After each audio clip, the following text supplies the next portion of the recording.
Imagine this.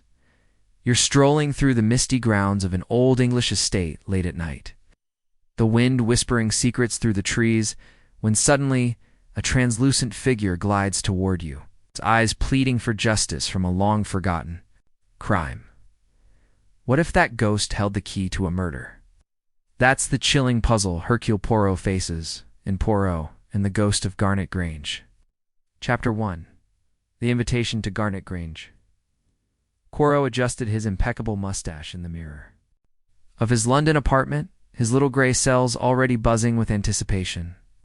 It was a crisp autumn morning in 1935, and the post had brought an intriguing letter from an old acquaintance, Sir Reginald Hargrove, the owner of Garnet Grange, a sprawling estate nestled in the rolling hills of Sussex. The letter was written in a hurried hand, pleading for Poirot's expertise. "My dear Poirot," it read, "strange happenings plague my home. It's whispers of a ghost, objects moving on their own, and now a death that defies explanation. I beg you, come at once." Poirot, ever the lover of puzzles, could not resist. He packed his valise with his favorite herbal tisanes and set off by train, his faithful companion, Captain Hastings, by his side. Though Hastings was more excited about the promise of country air than any spectral mystery, as the train chugged through the English countryside, Poirot gazed out at the golden leaves swirling in the wind, his mind piecing together what little he knew. Garnet Grange was an ancient manor, built in the 1600s, with a history steeped in tragedy. Legend spoke of Lady Eliza Garnet, who had vanished mysteriously a century ago, her spirit said to haunt the halls ever since. Sir Reginald, a widower in his 60s, had inherited the estate from his father, but recent renovations had stirred up old tales. Hastings, reading a newspaper across from him, chuckled. "Ghosts, Poirot? Surely you don't believe in such nonsense? It's probably just a prank or a thief in disguise." Poirot smiled enigmatically. "Ah, mon ami, the impossible often hides the truth. We shall see what the little gray cells uncover." Upon arrival at the local station, a chauffeur in a polished Bentley whisked them to the Grange. The driveway wound through manicured gardens, now tinged with the reds and oranges of fall, leading to a grand stone facade with ivy climbing its walls like fingers from the past. Sir Reginald greeted them at the door, his face pale and lined with worry, his tweed suit rumpled as if he hadn't slept. "Poirot, thank heavens you've come," he exclaimed, shaking hands vigorously. "And Captain Hastings, a pleasure. Come in. Come in, tea is waiting in the drawing-room." The interior was a blend of opulence and decay. Crystal chandeliers sparkled above threadbare Persian rugs. Portraits of stern ancestors lined the walls, their eyes seeming to follow every step. Over tea and scones, Sir Reginald poured out his tale. It began 3 months ago, during excavations for a new wing. Workers unearthed an old locket, engraved with E, Lady Eliza Garnet. Since then, eerie events unfolded, footsteps echoing in empty corridors at midnight, candles extinguishing themselves, and a faint woman's voice sobbing in the library. But the real horror struck 2 nights prior. The estate's housekeeper, Mrs. Edith Crowley, a sturdy woman of 50 who had served the family for decades, was found dead in the attic, her face twisted in terror, clutching that very locket. The local doctor ruled it a heart attack, but Sir Reginald suspected foul play.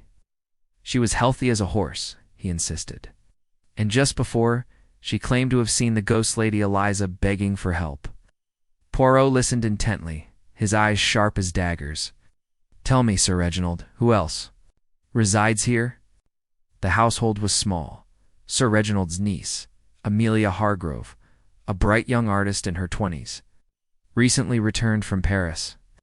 Her fiancé, Dr. Victor Langston, a psychiatrist specializing in the occult. The butler, Mr. Thomas Briggs, loyal but secretive. And a young maid, Lily Bates, who had only joined a month ago. Guests included an antique dealer, Mr. Geoffrey Thorne, appraising family heirlooms, and Lady Margaret Voss, a society friend fascinated by spiritualism. "We've all heard the noises," Sir Reginald added, "but Edith's death, it's as if the ghost is angry. That evening, as dusk fell, Poirot and Hastings explored the Grange. The attic where Mrs. Crowley died was dusty and cluttered with forgotten trunks, cobwebs draping like veils. Poirot examined the spot, noting scuff marks on the floor, and a faint scent of lavender for such a musty place. "Interesting," he murmured, pocketing a stray thread.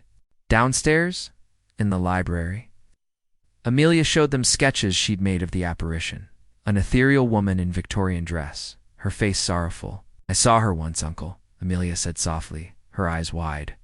She pointed to the old oak tree in the garden, as if hiding a secret. Dr. Langston scoffed gently.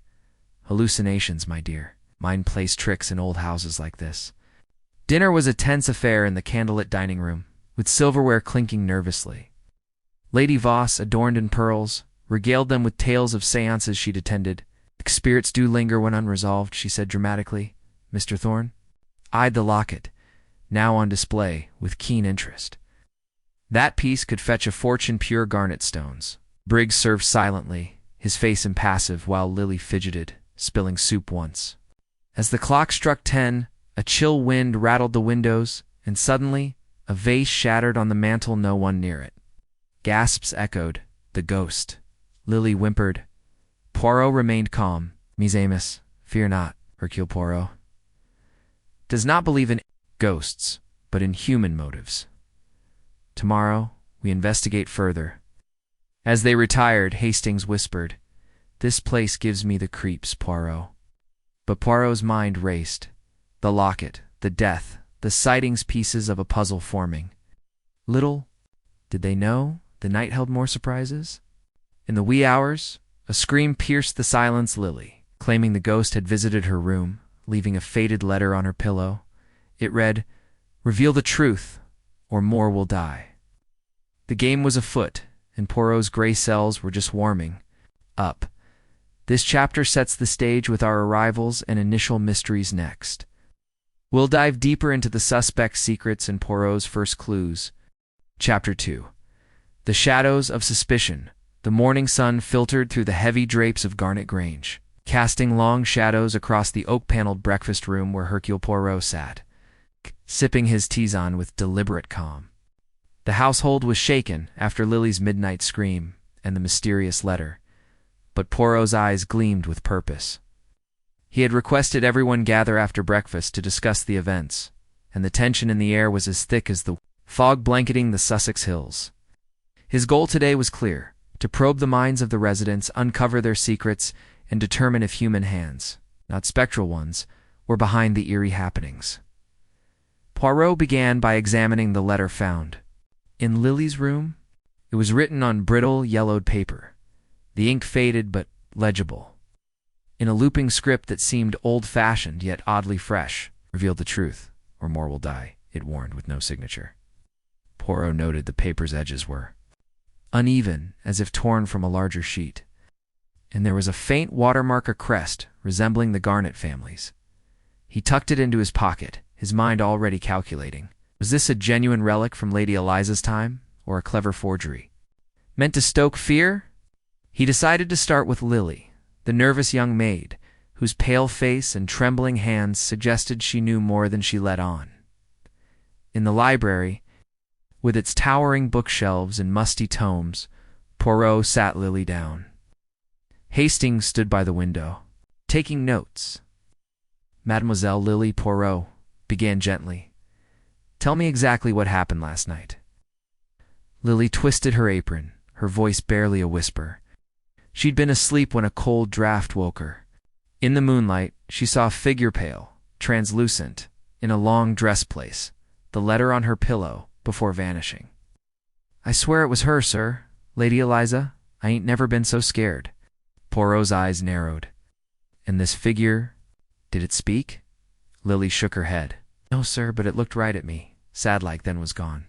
Poirot noticed her eyes darted to the door, as if expecting someone to interrupt. He pressed further. "You are new here, What brought you to Garnet Grange?" Lily hesitated. "Right. I needed work, sir.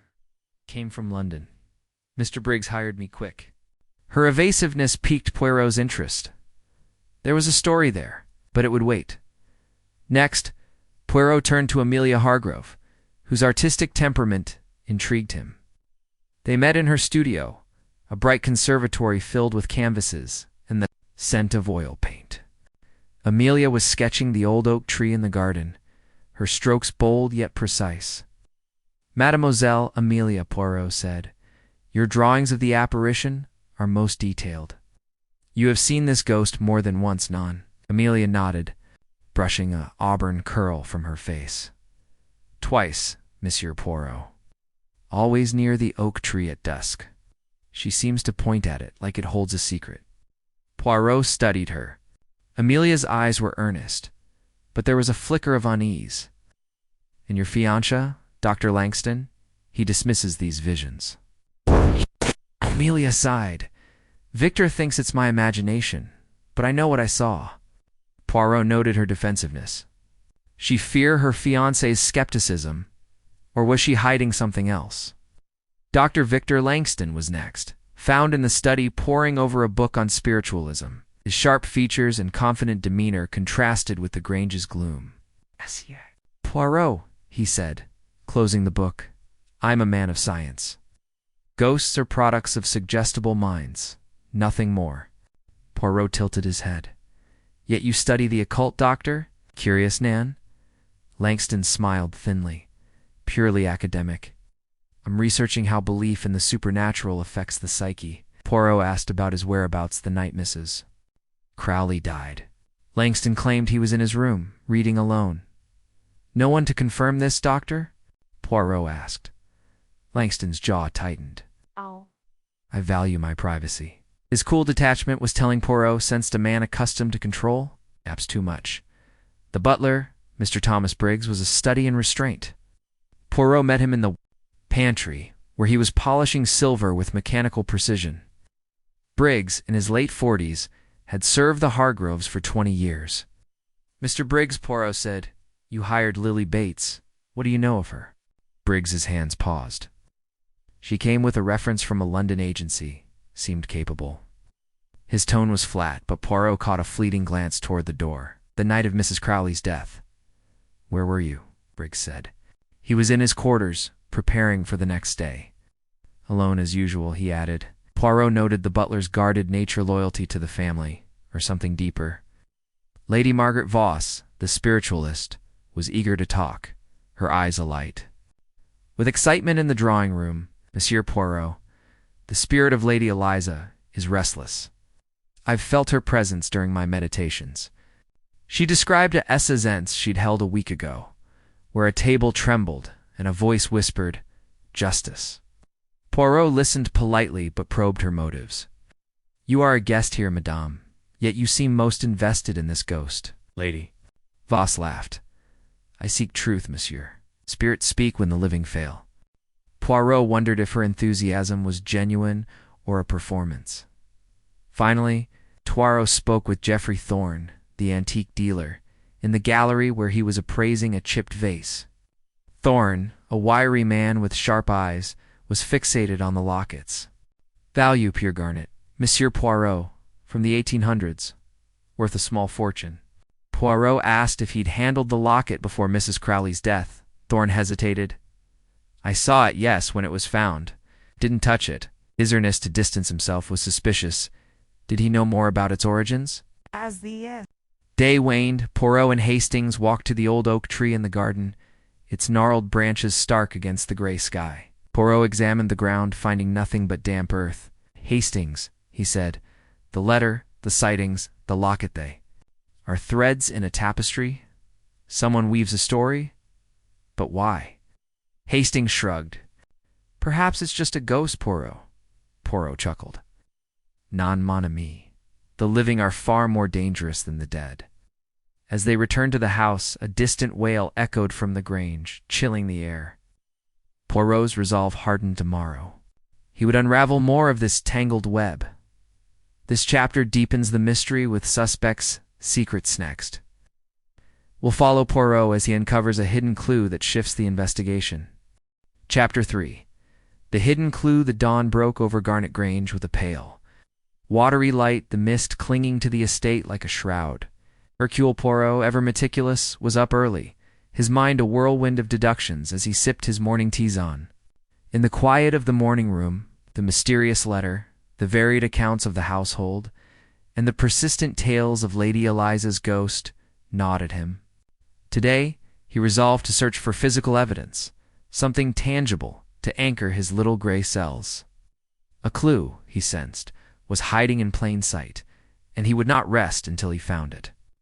Captain Hastings joined him, rubbing sleep from his eyes, eager for action, but skeptical of Poirot's methodical pace. Poirot decided to begin in the attic, where Mrs. Crowley had met her untimely end.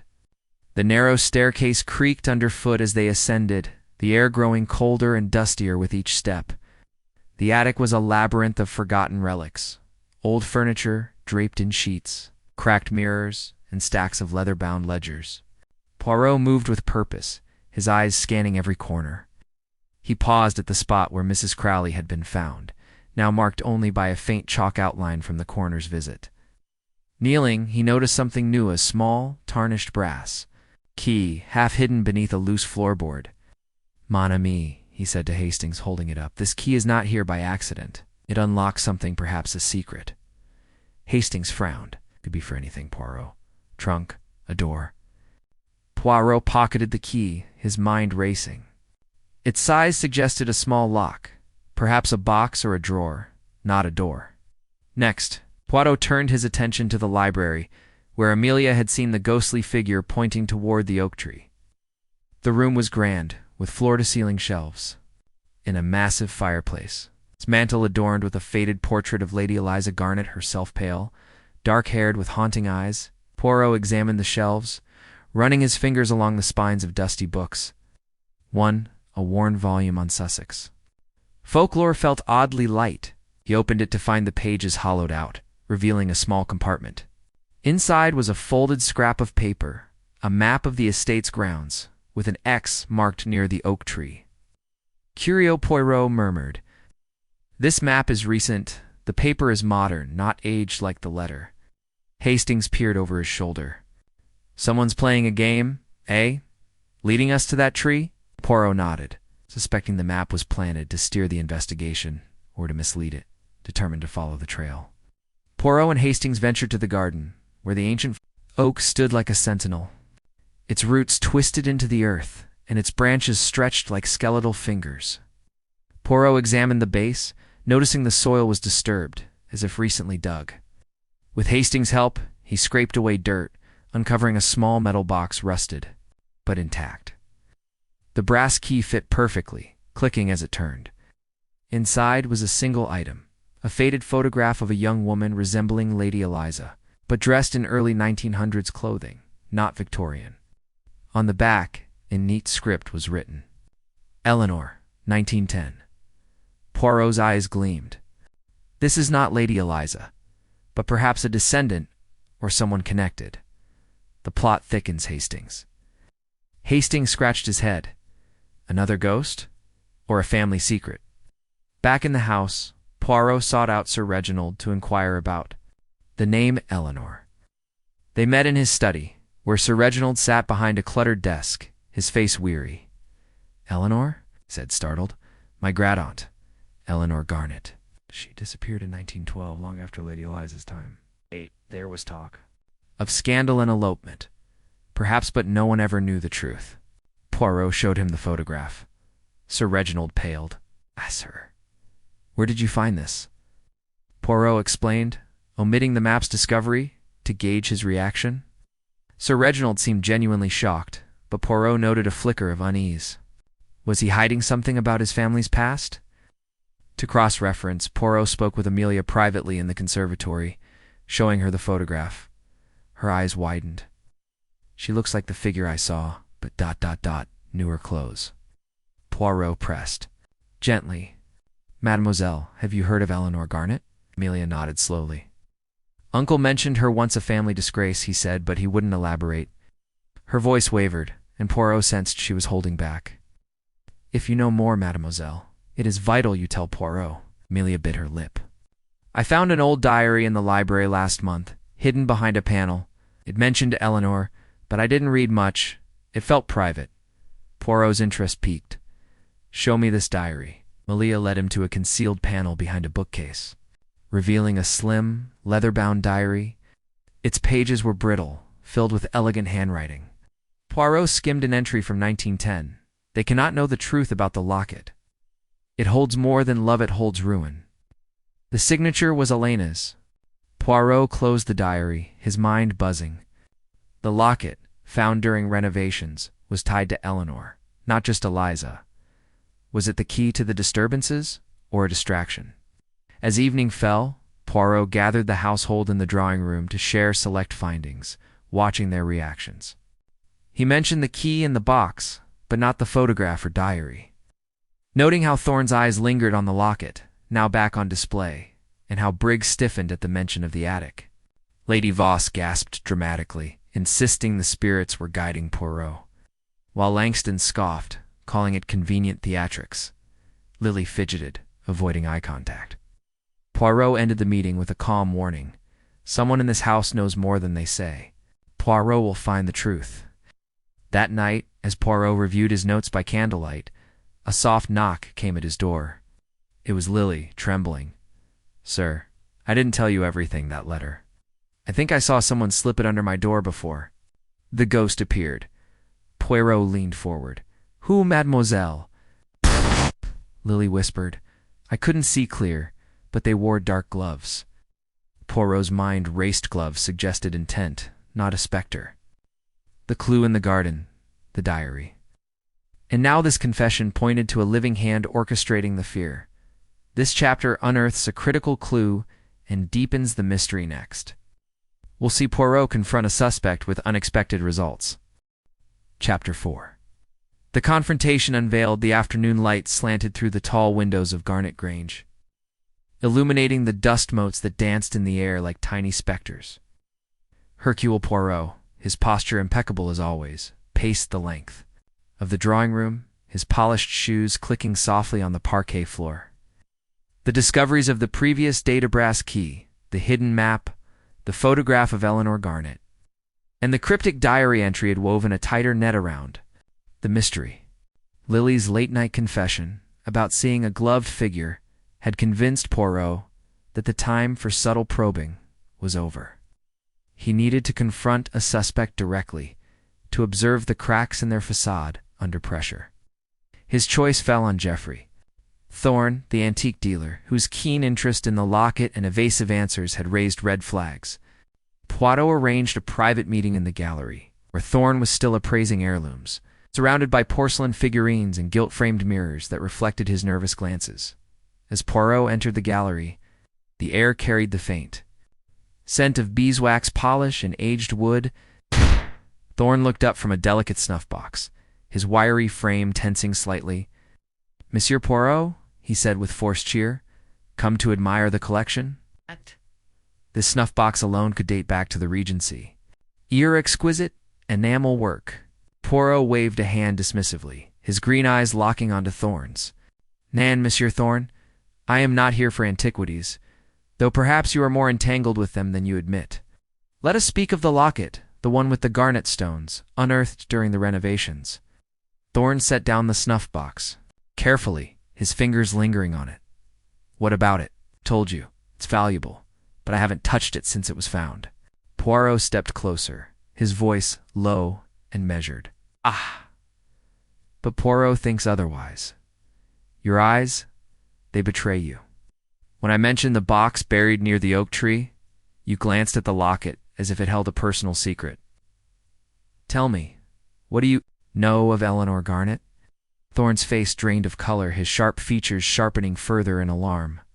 "Eleanor, I've heard the name in passing, family history and all that. Why ask me?" Poirot pulled out the photograph from his inner pocket, holding it up like a card in a game of patience. "This was hidden in the box, monsieur. Eleanor, 1910. And the diary speaks of the locket holding ruin. You, an expert in antiques, would recognize if such an item concealed something more, perhaps a compartment or a clue to a greater treasure." Thorne backed away a step, bumping into a pedestal that wobbled precariously. "I don't know what you're implying." "I'm here to appraise, not to meddle in old scandals." Rose's mustache twitched in a subtle smile. "Meddle or profit?" Poirot has inquired discreetly. "Your business in London is not thriving as it once did." "Debts, perhaps?" "A valuable locket could erase them, Nan." The confrontation escalated as Thorne's composure cracked. He wiped his brow with a handkerchief, his voice rising. "All right, fine. I did examine the locket closely when it was first dug up. Sir Reginald asked my opinion on its worth." "Oh, but that's Al. Swear it." Poirot leaned in, his tone unyielding. "And did you find anything inside? Note a gem, something that ties?" "To Eleanor's disappearance?" Thorne hesitated, then sighed deeply, slumping onto a nearby velvet chair. "There was a tiny engraving inside, hidden under the garnet. Initials E.G. and J.B. I thought nothing of it at first, but later I researched. J.B. could be Jonathan Blackwell, notorious jewel thief from the early 1900s. Rumors say he hid stolen gems in family heirlooms." Poirot's eyes widened slightly. This was unexpected. Oh. "So the locket is not just sentimental, but a vessel for contraband? You kept this silent? Why?" Thorne looked defeated, his hands clasped tightly. "I wanted to buy it from Sir Reginald. Quietly melt it down if needed to retrieve any hidden gems. But then Mrs. Crowley died clutching it, and the ghost stories intensified. I got scared, thought maybe it was cursed." Poirot nodded slowly, absorbing this revelation. It shifted the motive from mere haunting to potential greed, but Thorne's confession seemed genuine, his fear palpable. "You have given Poirot much to ponder, monsieur? But if you lie, the little gray cells will uncover it." As Thorne nodded meekly, Poirot turned to leave, but paused at the door. "One more thing. Where were you the night Lily received the letter?" Thorne met his gaze steadily. "In my room, cataloging items." "Alone, I'm afraid." Poirot filed this away, sensing truth but not the whole truth. Leaving the gallery, Poirot's mind buzzed with new connections. The locket's possible link to a jewel. Thief added a layer of intrigue. Perhaps the ruin in the diary referred to stolen wealth, not just scandal. He decided to verify Thorne's story by examining the locket himself. In the drawing room, where it was kept under glass for safety, Poirot donned white gloves from his pocket and carefully opened it. Indeed, under the central garnet, which popped out with a gentle pry, was a faint engraving. Egg bud, but more intriguingly, the backing felt uneven. With a small tool from his valise, a miniature screwdriver, Poirot loosened it, revealing a thin sliver of paper tucked inside. It was a fragment of a letter yellowed with age. ... The emeralds are safe, hidden where the oak watches. Tell no one, my love, Jay. Poirot's heart quickened. This tied directly to the buried box, though it contained only the photograph. Were there more treasures under the oak? Hastings, whom Poirot had summoned, stared in awe. By Jove, Poirot. So, it's about hidden jewels? No wonder someone's stirring up ghost stories to scare people away while they search. Poirot replaced the paper and garnet meticulously. Precisely, mon ami. But who? Thorne knows, but perhaps not all. We must watch him closely. Their discussion was interrupted by a commotion from the hallway. Amelia rushed in, her face flushed, holding a crumpled note. "Monsieur Poirot? I found this in my studio, slipped under the door." The note, in the same looping script as the previous letter, read, "The oak's secret is mine. Cease your meddling or join Elisa in the shadows." Poirot examined it, noting fresh ink, definitely modern. "Someone fears our progress, mademoiselle. Tell me, have you noticed anyone near your studio today?" Amelia thought back. "Dr. Langston was there earlier, discussing my sketches. And Lily came to dust. Oh, and Mr. Thorne passed by, carrying some boxes." Poirot nodded, adding these to his mental ledger. To deepen his understanding, he sought out Dr. Langston next, finding him in the study with a stack of psychology journals. Dr. Poirot began without preamble. "You dismiss the supernatural, yet this house breeds fear. What do you make of hidden engravings and jewel thieves?" Langston raised an eyebrow, setting down his reading glasses. "Jewel thieves. Sounds like a delusion to justify the hysteria.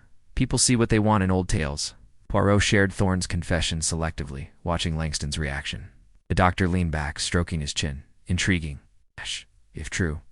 It explains the fixation on the locket. But as a psychiatrist, I'd say the real danger is mass suggestion. Everyone's primed for ghosts, so they manifest them. Poirot pressed further. In your research on the occult, does it include historical crimes? Perhaps you know of Jonathan Blackwell. Langston paused, then admitted. I've read about him in passing. Clever rogue. Hid fortunes in plain sight. But why ask me? Poirot's gaze was piercing. Because, doctor, you are engaged to Amelia, heir to this estate. Hidden emeralds would secure a comfortable future, Nan. Langston stood abruptly, his face reddening. That's absurd. I love Amelia, not her inheritance. Accuse me if you must, but I was in London the day the locket was found. Check the train records. This alibi was new and verifiable. Divide. A note to confirm it later. The confrontation yielded no confession, but Langston's defensiveness hinted at hidden depths. Perhaps not greed, but protectiveness. As the sun dipped lower, casting golden hues over the gardens, Poirot took a solitary walk to the oak tree again, pondering the fragment's words. Hidden were the oak watches. He circled the tree, tapping the trunk with his cane, listening for hollow spots. Nothing. But then, looking up, he noticed a knot in the bark, high up, shaped oddly like an eye. The oak watches, he murmured. Calling Hastings for a ladder from the gardener's shed, they climbed carefully. Inside the knot, carved out cleverly, was a small cavity containing a velvet pouch. Inside, 3 glittering emeralds, each the size of a pigeon egg, flawless and radiant. Mon Dieu, Hastings exclaimed.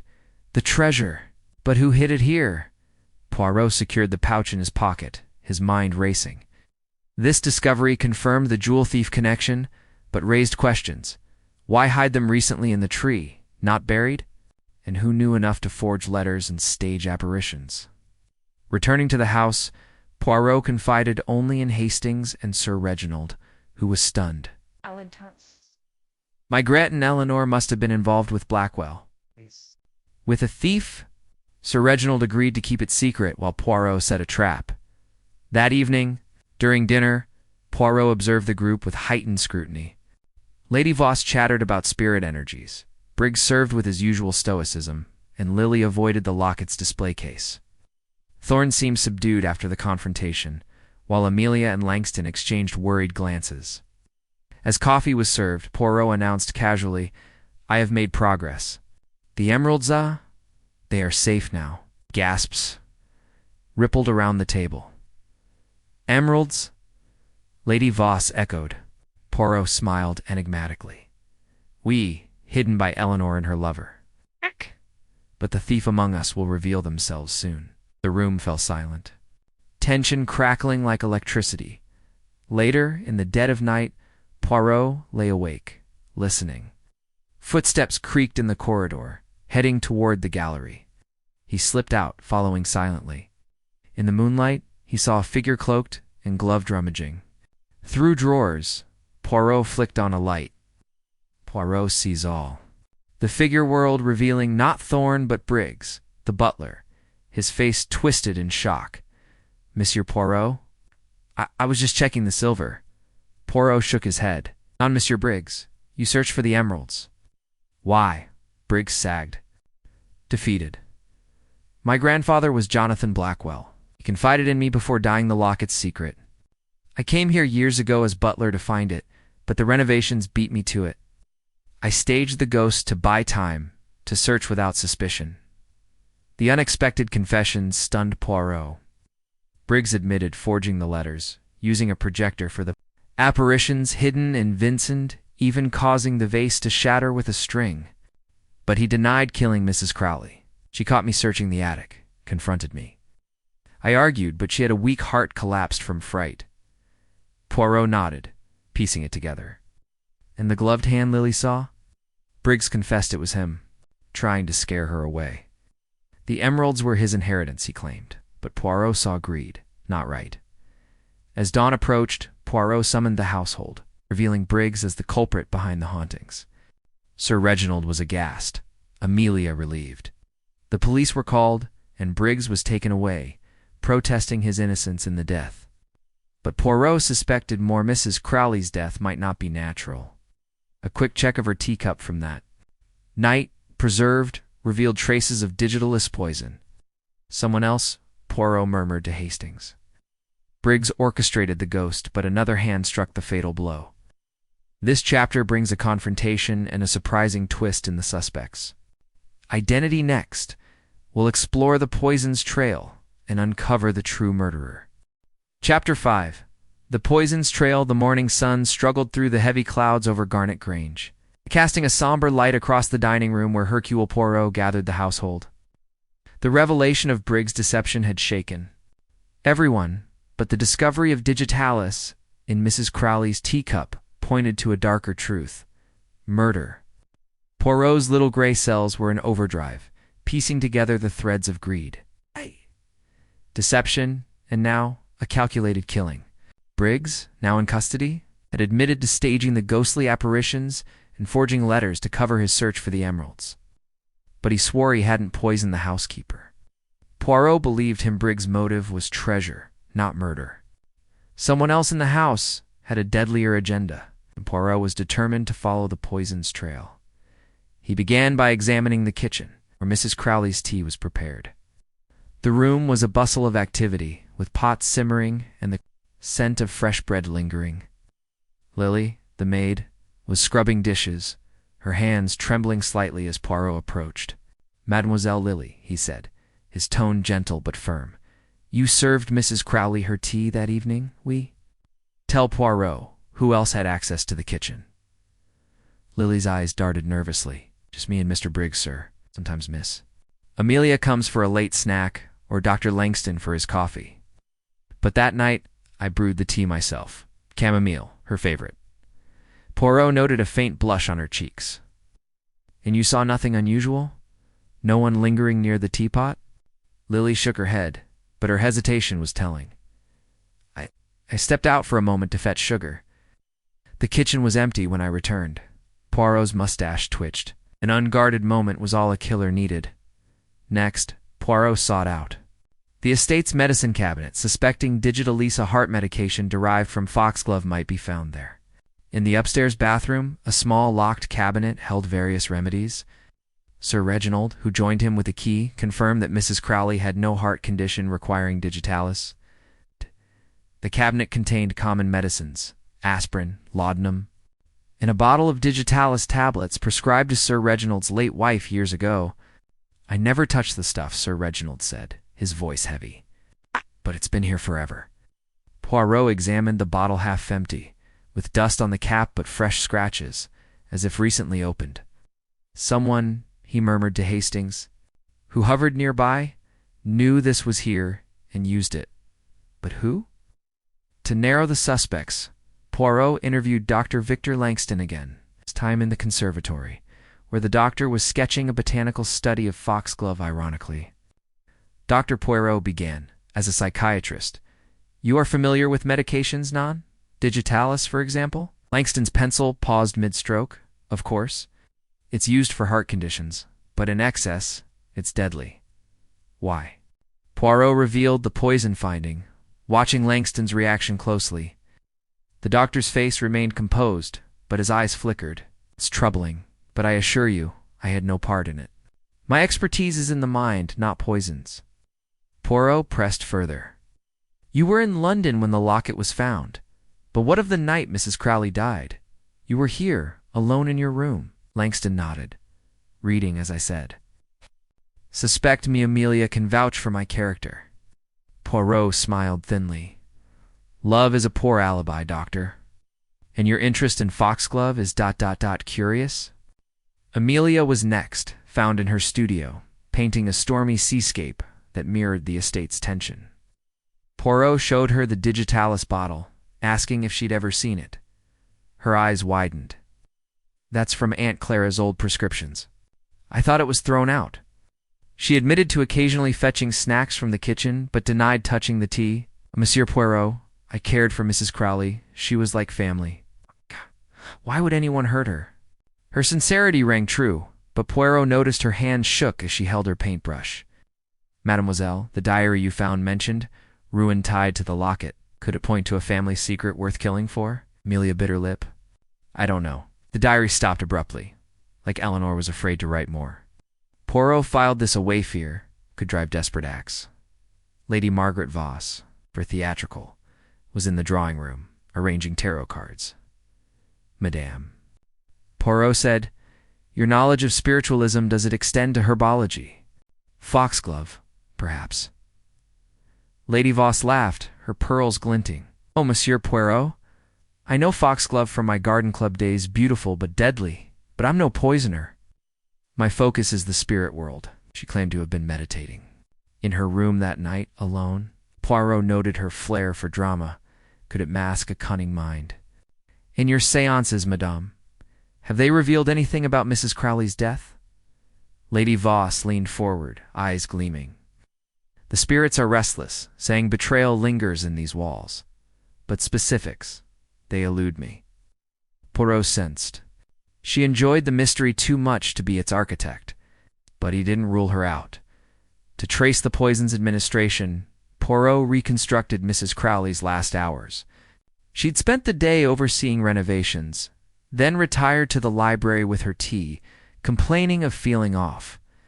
The coroner's report, which Poirot reviewed with Sir Reginald's permission, noted symptoms consistent with digitalis poisoning, nausea, dizziness, and heart failure. The teacup, now in police custody, had been washed before analysis, but traces remained in the saucer. Poirot deduced the poison was likely added during Lily's brief absence from the kitchen. But who had motive? Mrs. Crowley, his housekeeper. Knew the estate's secrets perhaps she'd overheard. Something about the emeralds or Eleanor's scandal. Poirot's next move was to search the suspect's rooms discreetly, Sir Reginald's reluctant approval. In Langston's room, he found a notebook with detailed notes on hypnotic suggestion, including how to plant ideas in a susceptible mind. Intriguing, but not incriminating. Amelia's room held only art supplies and a locked sketchbook, which Poirot left untouched out of respect. Lady Voss's room was a shrine to mysticism, with incense and occult books, but no poisons. In Lily's sparse quarters, however, Poirot found a hidden vial under a floorboard, empty but smelling faintly of medicine. Confronting her privately, Lily burst into tears. It's not poison, sir. It's laudanum. I take it for nerves. Please don't tell. Poirot reassured her, but kept the vial for analysis, suspecting it might be mislabeled. As twilight fell, Poirot gathered his thoughts in the garden, staring at the oak tree. The emeralds, the locket, the poison all pointed to someone desperate. To protect or claim a secret, recalled a detail from the diary. They cannot know the truth about the locket. Who was they? The family or an outsider? Suddenly a rustle in the bushes startled him. Hastings. Breathless. Poirot? I followed Lady Voss, was digging near the rose garden, muttering about finding it. She didn't see me. Poirot's eyes sparkled. Excellent, mon ami. Perhaps Madame seeks more than spirits. Tomorrow, we set a trap for our poisoner. That night, Poirot placed a decoy in the drawing room, a fake note, hinting at a second cache of jewels, left. Where all could see, he hid nearby, watching. At midnight, a figure crept in, gloved hands snatching the note. Poirot sprang forward, but the figure fled, dropping a single pearl. A clue, Poirot whispered, recognizing it as one of Lady Voss's. The poison's trail was narrowing. But the killer's identity remained just out of reach. This chapter follows the poison's trail and sets a trap next.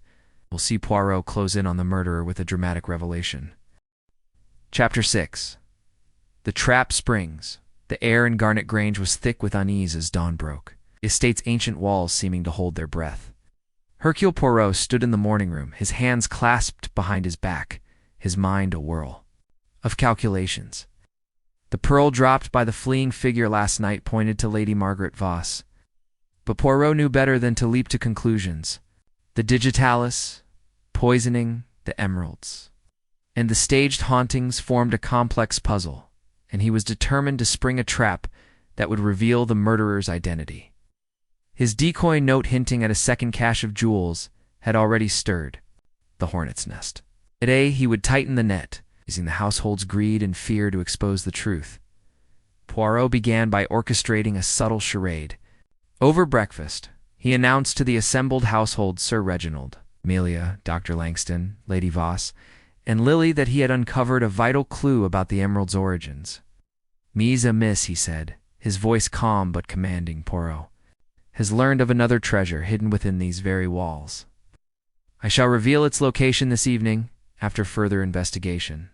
He watched their faces, Sir Reginald's brow furrowed in worry. Amelia's eyes widened with curiosity, Langston's jaw tightened. Lady Voss clutched her pearls, and Lily stared at her plate. The bait was set. Now Poirot would observe who took it. He spent the morning in the library, ostensibly reviewing estate records, but in truth, keeping an eye on the drawing room through a crack in the door.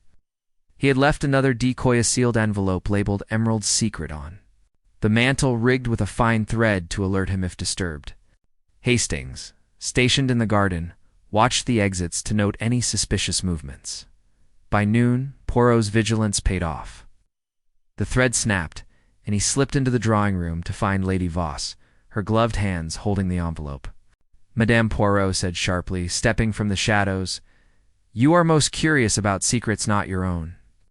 Lady Voss gasped, dropping the envelope, her face a mask of indignation. "Monsieur Poirot, I was merely straightening the mantle." "This is outrageous." Poirot held up the pearl from last night. "In this, madame, found where you fled. Explain." Lady Voss's composure faltered, her eyes darting. I was looking for my lost earring last night. I heard a noise, panicked, and ran. That note, I thought it might be a spiritual message." Poirot's mustache twitched skeptically. "Convenient tale. And the digitalis in Mrs. Crowley's tea." "You know a foxglove, Nan?" Lady Voss bristled. "Told you, I know it from gardening, not poisoning." "You accuse me unjustly?" Her outrage seemed genuine, but Poirot noted her glove's black silk, matching Lily's description of the gloved figure. He let her go, but instructed Hastings to shadow her discreetly. Next, Poirot turned his attention to the poison source. He sent a sample of the suspicious vial from Lily's room to a local chemist via a trusted courier, requesting urgent analysis. By afternoon, the results arrived. The vial contained laudanum, as Lily claimed, not digitalis. This cleared her of direct involvement in the poisoning, but her nervousness suggested she knew more. Poirot found her in the servants' hall, folding linens. "Mademoiselle Lily," he said softly, "you are frightened. Tell Poirot what you hide, or the truth will find you first." Lily's eyes filled with tears. "I saw something, sir, that night in the kitchen. When I came back from fetching sugar, Dr. Langston was there near the teapot. He said he was getting water, but he looked odd, like he didn't expect me." Poirot's heart quickened. Langston's alibi was shaky in his botanical sketches. Included foxglove. Was he the poisoner? Poirot confronted Langston in the study, where the doctor was reading a medical journal. "Dr. Poirot began, you were seen in the kitchen the night Mrs. Crowley died, near her tea. You claim water, but Poirot wonders digitalis is a doctor's tool, Nan." Langston stood, his face flushed. "This is preposterous. I was thirsty, nothing more. No murderer." Poirot pressed further, revealing the chemist's report and Lily's testimony. Langston's confidence wavered. "Right. I was in the kitchen, but I didn't touch the tea. I was looking for Amelia's sketchbook. She'd left it there, and I wanted to surprise her by framing a drawing." Poirot raised an eyebrow. A romantic gesture or a cover? "Your interest in foxglove is noted." Langston slammed his fist on the desk. "I study plants for science, not murder. Check my Begonley journals and pens." Poirot did, finding nothing incriminating, but Langston's temper suggested a man under pressure to cross-check. Poirot spoke with Amelia in her studio, where she was sketching the oak tree again, her strokes tense. "Mademoiselle," he said, "Dr. Langston claims he sought your sketchbook in the kitchen that night. Is this true?" Amelia frowned, puzzled. My sketchbook. It's always in here, locked in a drawer. He never mentioned it. Her confusion seemed genuine, casting doubt on Langston's story. Poirot showed her the decoy note's contents. Fake map pointing to a non-existent attic cache. If someone searches there tonight, mademoiselle, they reveal their guilt. Amelia nodded, her face pale. I trust Victor, but he's been so secretive lately. As evening approached, Poirot set his final trap. He announced at dinner that the second treasure was hidden in the attic, in a locked trunk he'd discovered. In reality, the trunk was empty, rigged with a bell to ring if opened. He and Hastings hid in the attic's shadows, waiting. Hours passed in silence, the house creaking around them. Then at midnight, the bell jingled softly. Poirot flicked on his torch, revealing not Lady Voss or Langston, but Amelia, her hands on the trunk's lock. Mademoiselle, Poirot exclaimed. Amelia froze, tears streaming down her face. I didn't kill her, Monsieur Poirot. I thought the emeralds could save the Estaticoles in debt, and I panicked. Amelia's confession poured out. She'd overheard Briggs talking about the emeralds and, desperate to help Sir Reginald, searched for them. She'd found the decoy note and believed it. But when Poirot asked about the poison, she shook her head vehemently. I'd never harm Mrs. Crowley. She raised me. Poirot believed her. Her motive was desperation, not malice. But the trap had caught the wrong prey. As they escorted Amelia downstairs, a scream echoed from the garden. Out.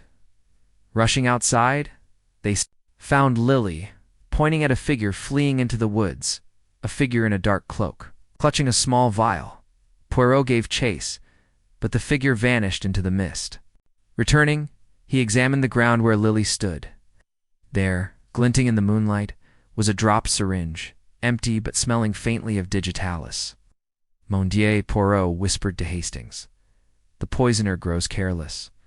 This syringe points to a medical hand. Perhaps our doctor is not so innocent. The trap had sprung, but the true killer was still at large. Their desperation now evident.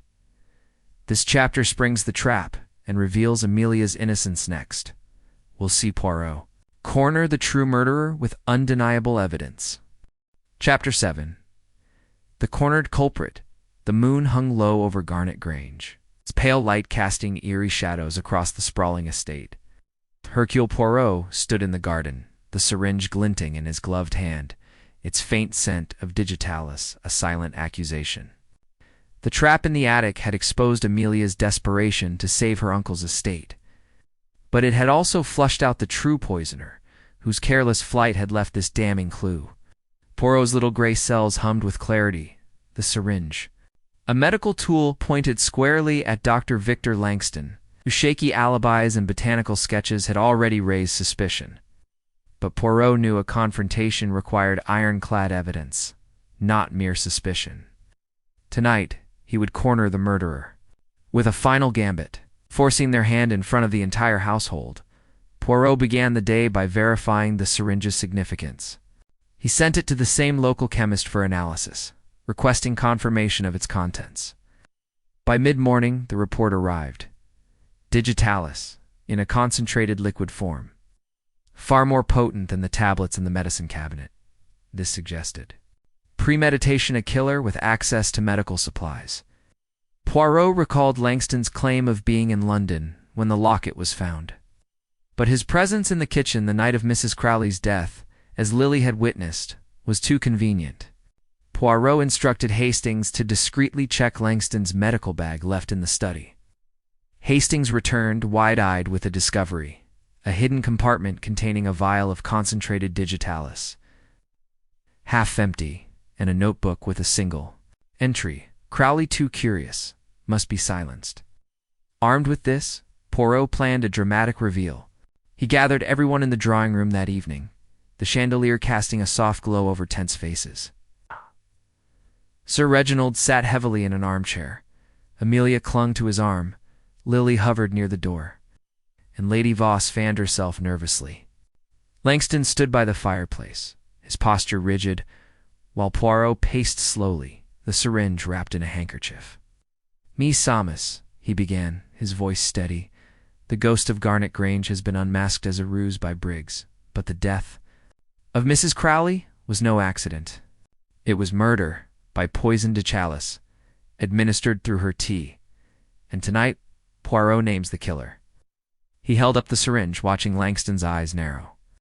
"This was found last night, dropped by a figure fleeing the garden. Contains digitalis, as did Mrs. Crowley's tea. And in the study we found a vial and a note implicating the housekeeper's curiosity." Gasps rippled through the room. "Amelia," whispered Victor. Langston laughed coldly. "This is absurd, Poirot. Anyone could plant a syringe or forge a note. You have no proof it's mine." Poirot smiled enigmatically. "Ah, but Poirot has more. Mademoiselle Lily, tell us again what you saw in the kitchen." Lily, trembling but resolute, stepped forward. "I saw Dr. Langston by the teapot, sir. When I came back with the sugar, he looked startled, like he was hiding something. Face reddened. I was getting water, I told you." Poirot raised a hand. "And yet, doctor, your medical bag betrays you. A vial of digitalis, hidden carefully, and a note in your hand. Poirot has compared it to your journal identical." He produced the notebook, open to the incriminating page. Langston's composure cracked, his hands clenching. "That's not mine. Someone's framing me." Poirot turned to the group, his voice rising. "Let us reconstruct. Mrs. Crowley, a loyal housekeeper, knew the estate's secrets. She caught Briggs searching for emeralds, but she also overheard someone plotting to claim them. She confronted this person, and they silenced her. With poison, knowing her heart was weak, the ghost was a distraction, but the murder was precise. He faced Langston directly. You, doctor, studied foxglove. You had access to digitalis. And your alibi for that night is weak, no one saw. You in your room." Langston's eyes darted to Amelia, who looked away, tears brimming. "Amelia, you know me. I'd never." Poirot interrupted. "You love Mademoiselle Amelia. Oui, but also her inheritance. The emeralds, hidden by Eleanor and Jonathan Blackwell, promised wealth. Mrs. Crowley suspected you, perhaps saw you, tampering with the locket, so you acted." Langston lunged forward, voice hoarse. "Lies. I studied the occult to debunk it, not to steal. The vial was planted, but Poirot was relentless. And the syringe, doctor? Dropped as you fled, fearing exposure after my trap. Your gloves, to match Lily's description." Lady Voss gasped, clutching her pearls. The spirits warned of betrayal. Sir Reginald stood, his voice shaking. "Victor, is this true?" Langston's shoulders slumped, his defiance crumbling. "All right," he whispered. "I didn't mean to kill her. I gave her a small dose to scare her into silence. She knew I'd found the locket's engraving, traced it to Blackwell's emeralds. I wanted them for Amelia, to secure our future. But her heart, ... It failed too quickly." The room fell silent, shock etched on every face. Amelia sobbed, turning away. "You monster," she whispered. Poirot signaled Hastings to fetch the police, who were waiting nearby. As Langston was led away, he muttered, "I only wanted to protect us."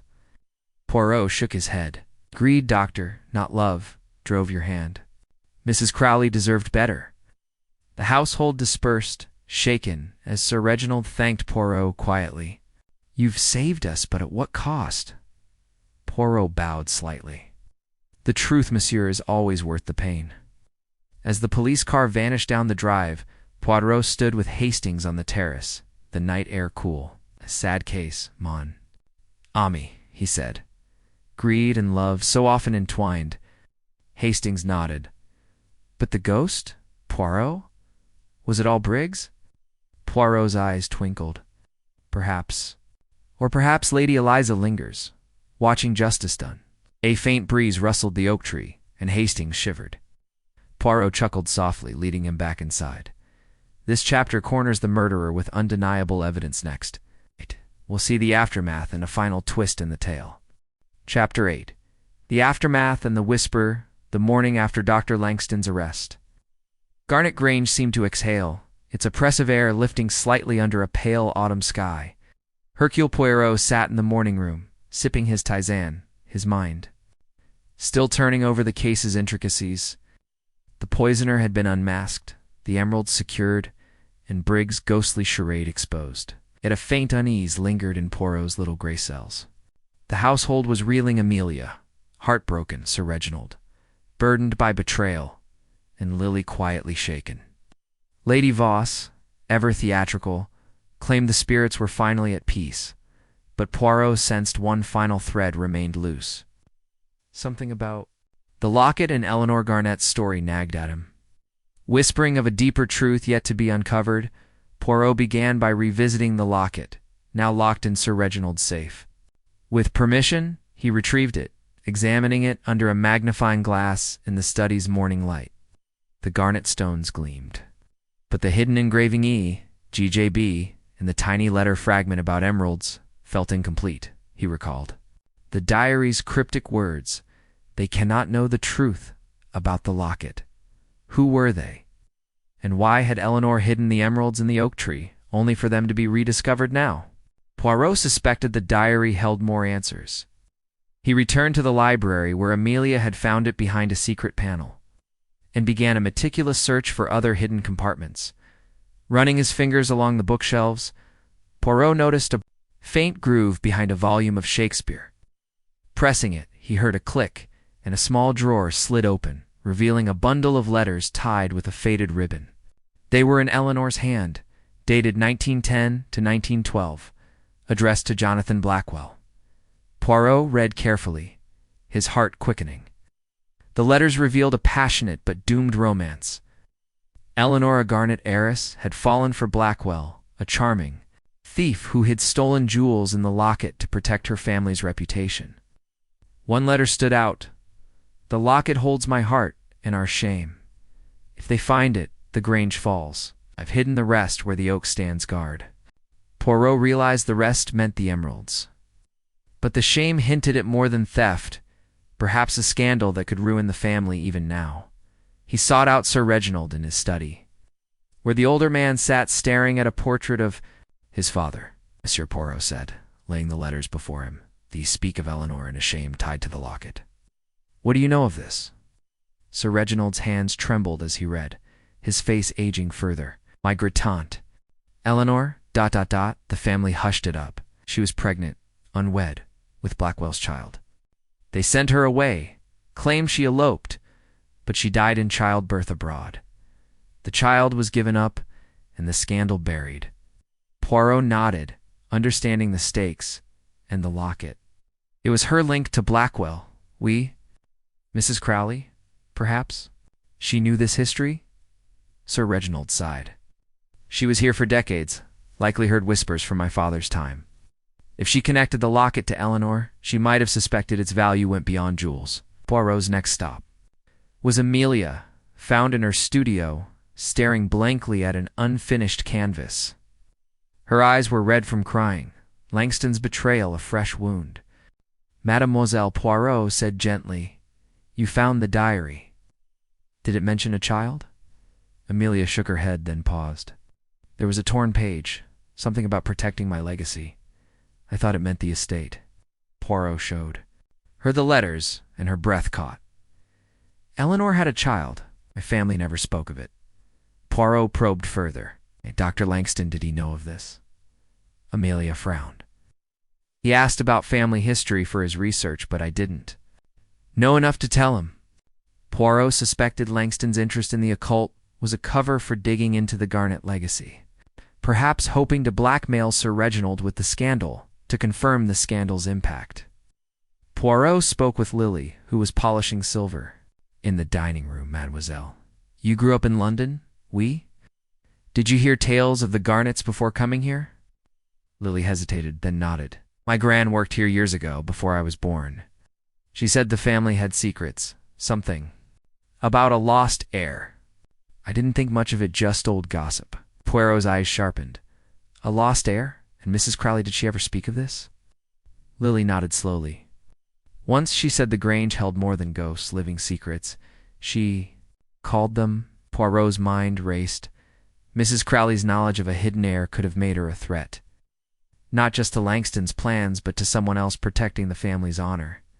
That afternoon, Poirot walked the grounds with Hastings, sharing his findings. Mon ami, the locket was not just about emeralds, it hid Eleanor's shame. A child whose existence could challenge the Garnet legacy. Mrs. Crowley's death silenced her knowledge. But Langston's motive was greed, not this secret. Hastings scratched his head. Then why the fuss over the locket now? Poirot gazed at the oak tree. 'Cause someone else fears exposure. The letters, the emeralds, they resurfaced with the renovations, stirring old wounds. As they spoke, a faint wail echoed from the house, chilling Hastings. Good Lord, Poirot, not another ghost. Nan, just the wine door, perhaps Eleanor's whisper, urging truth. That evening, Poirot gathered the household in the drawing room to tie up loose ends. He revealed Eleanor's letters and the scandal of her child, watching for reactions. Sir Reginald bowed his head, Amelia gasped, and Lady Voss murmured about restless souls. Lily fidgeted, but no one confessed to further secrets. Poirot then produced a final letter, found tucked in the diary's binding. My child lives, hidden in London. The locket is her birthright. It was unsigned, but Poirot deduced it was Eleanor's last note to Blackwell. Turning to Lily, he said softly, Mademoiselle, your grandmother served here. Is it possible you are connected to this child? Lily's eyes widened in shock. Me? No, sir. I'm just a maid. But her trembling suggested doubt. Poirot didn't press her. Sensing the truth needed time, he concluded. The murder is solved, but Eleanor's legacy lingers. Perhaps one day her heir will claim it. As the household dispersed, Amelia approached, whispering, I'll search the records for this child to honor Eleanor. Poirot nodded approvingly. Outside, under the oak, he felt a strange peace, as if the Grange's shadows had lightened. This chapter unravels the aftermath and Eleanor's secret next. Will uncover a final twist that ties the past to the present. Chapter 9. The final twist, the late afternoon sun bathed Garnet Grange in a golden glow, softening the estate's somber stone facade. Hercule Poirot stood on the terrace, his hands clasped behind him, gazing at the ancient oak tree that had guarded. So many secrets. The case seemed resolved. Dr. Langston was in custody for Mrs. Crowley's murder. Briggs had confessed to staging the ghostly apparitions, and the emeralds were safe in Sir Reginald's care. Yet Poirot's little gray cells buzzed with a nagging certainty that one final piece of the puzzle remained. Eleanor Garnet's letters had revealed a hidden child, a lost heir, whose existence could append the family's legacy. The question lingered, was this heir still alive, and had they played a role in the recent events? Poirot resolved to uncover this last twist, tying the past to the present. He began by revisiting Lily, the young maid whose grandmother had served at the Grange. Her mention of living secrets and her nervous demeanor suggested she might know more about Eleanor's child than she admitted. Poirot found her in the servants' quarters, folding linens with a distracted air. Mademoiselle Lily, he said gently, sitting across from her, you spoke of your grandmother's tales about the Garnets. Tell Poirot, did she ever mention a child, perhaps sent away? Lily's hands froze, her eyes darting to the door. I don't know. Much, sir. Gran said there was a baby, long ago, given to a London family. She swore me to secrecy, said it'd cause trouble. Poirot leaned forward, his voice soothing. And you, mademoiselle, have you ever sought this child's identity? Lily shook her head, but her lip trembled. No, sir, but Mrs. Crowley once said I reminded her of someone from the old days. I thought she was just being kind. Poirot's eyes narrowed. Could Lily herself be the heir? To test this theory, Poirot sought Amelia in the library, where she was poring over old family records. Mademoiselle Amelia, he said, you promised to search for Eleanor's child. Have you found anything? Amelia looked up, her face weary but determined. I found a ledger from 1912 listing payments to a London orphanage. No name, just E.G.'s ward. Uncle didn't know about it, his father kept it secret. Poirot showed her a photograph of Eleanor from the hidden box, comparing it to Lily's features. Amelia gasped. The eyes, they're the same. Could Lily be? Poirot nodded. It is possible. We must confirm with records, but first, we investigate her past. Poirot discreetly sent Hastings to the local post office to telegraph a London contact, a private investigator friend, who could check orphanage records from 1912. While awaiting a response, Poirot examined Lily's belongings again with her reluctant permission. In a small tin box under her bed, he found a faded birth certificate. Not in Lily's name, but listing a Mary Bates, born 1904, mother unknown, father J.B. The date was too early for Eleanor's child, but Poirot suspected it belonged to Lily's mother, possibly an intermediary in the Garnet lineage. Mon ami, he said to Hastings upon his return. This certificate suggests Lily's mother was connected to Blackwell. Perhaps she was raised by his kin, and Lily inherited the secret. The telegraph arrived by evening, confirming a child. Born to Eleanor Garnet in 1912, was adopted by a Bates family in London. The child, a girl, was named Ellen, and her daughter, born 1915, was Lily Bates. Poirot's theory solidified. Lily was Eleanor's granddaughter, the great-grandniece of Sir Reginald, and potentially the rightful heir to part of the Garnet estate. But had she known? And if so, had she acted to claim it? Poirot confronted Lily privately in the garden, under the oak's watchful branches. "Mademoiselle," he said, holding the birth certificate, "you are Eleanor's kin? Did you know?" This, when he came to the Grange? Lily's eyes filled with tears. "I suspected, sir, after Gran died last year. She left me a letter saying I had Garnet blood, but I didn't believe it till Mrs. Crowley recognized me. I never told anyone I was scared." Poirot believed her sincerity, but probed further. "Mrs. Crowley's death, did you suspect?" "Langston." Lily nodded. "She told me she saw him with the locket, acting strange. I think she confronted him, and he silenced her." Poirot's mind clicked. Lily's silence protected her identity, but it also shielded her from suspicion. She wasn't the poisoner, but her presence had unwittingly reignited the locket's secrets, prompting Langston's deadly act to tie the past to the present. Poirot gathered the household in the drawing room one final time.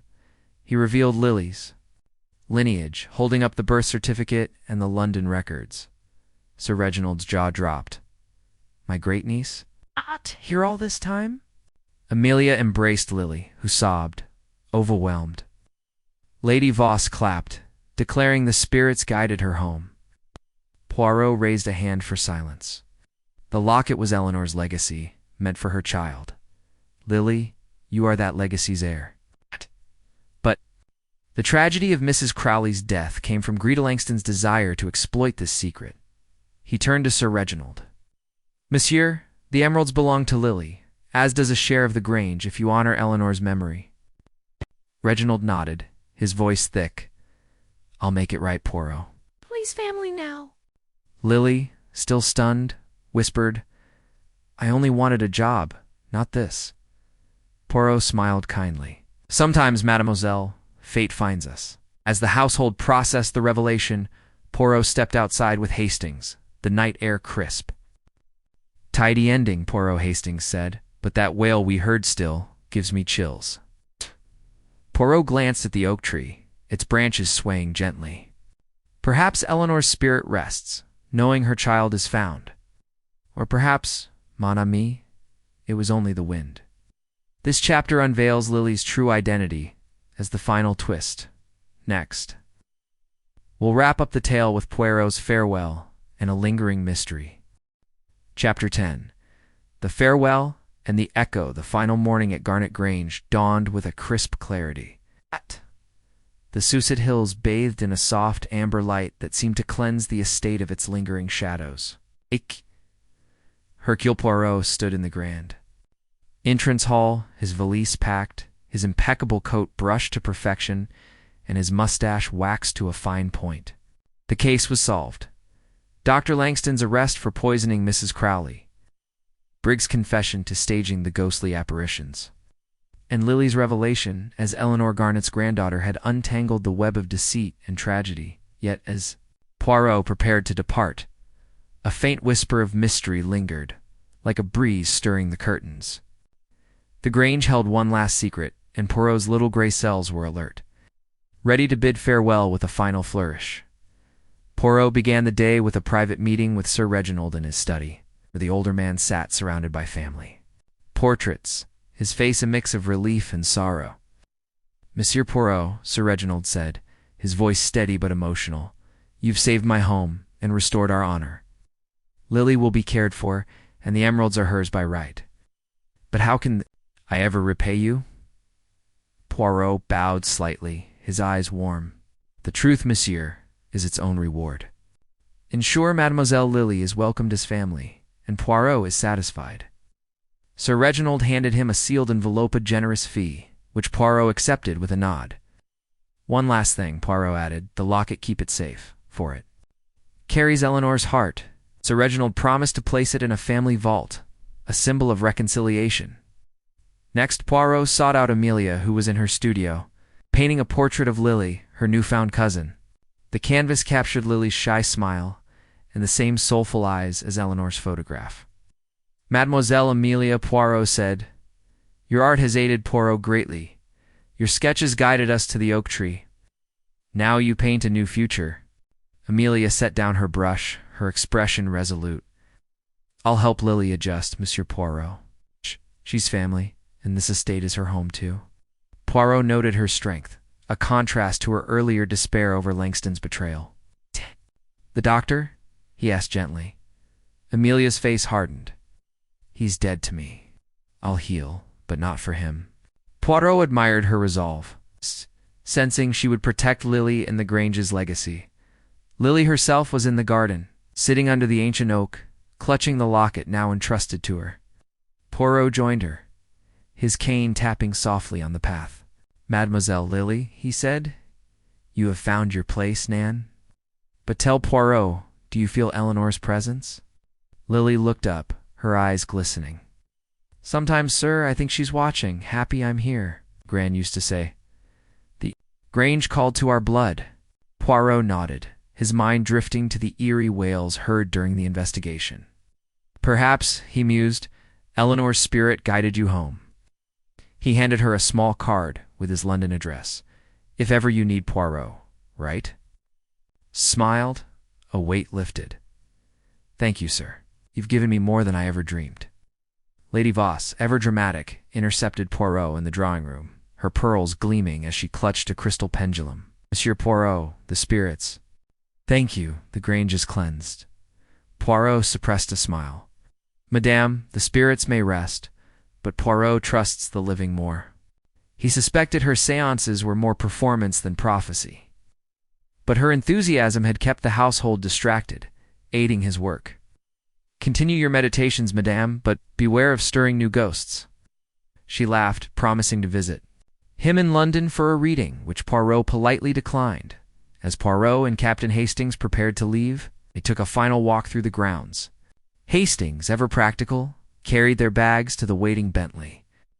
"Well, Poirot," he said, glancing at the oak tree, "no ghosts after all, just human greed and secrets. Still, that wail gave me goosebumps." Poirot's eyes twinkled. "Mon ami, the mind plays tricks, but sometimes the heart hears echoes. Eleanor's love for her child lingered in these stones, perhaps." They paused by the old oak, its branches swaying gently. Poirot's gaze lingered on a faint carving. In the barky GJB, barely visible, etched decades ago. "A final signature," he murmured, "of a love that shaped this tale." The chauffeur drove them to the station, the Grange receding into the mist. On the train back to London, Poirot opened his notebook, reviewing his deductions. One detail nagged. The wail, heard by multiple witnesses, coincided with key moments: Lily's letter, the syringe's discovery. Was it truly the wind, or something more? He recalled a hidden vent near the library, where Briggs had rigged his projector. Inspecting it before leaving, he'd found no mechanism for sound, only dust and cobwebs. "Curio," he whispered. Hastings looked up from his newspaper. "What's that, Poirot?" Poirot smiled enigmatically. "Nothing, mon ami. Just a thought. Perhaps Eleanor's echo lingers. A final farewell." As the train neared London, Poirot closed his notebook, satisfied. The Grange was at peace, Lily's future secure, and justice served. Yet as the wheels clacked rhythmically, a faint sound like a distant wail seemed to follow, fading into the countryside. Poirot adjusted his hat, dismissing it as imagination. "The case is closed," he told Hastings, and Poirot returns to his tisanes. But deep in his heart, he wondered if Garnet Grange would ever truly let go of its secrets. Hey, if you've enjoyed this thrilling tale of Poirot and the ghost of Garnet Grange, give it a thumbs up and subscribe for more mysteries. Drop a comment below. Do you think Eleanor's spirit was real or just the wind? Let's unravel that together.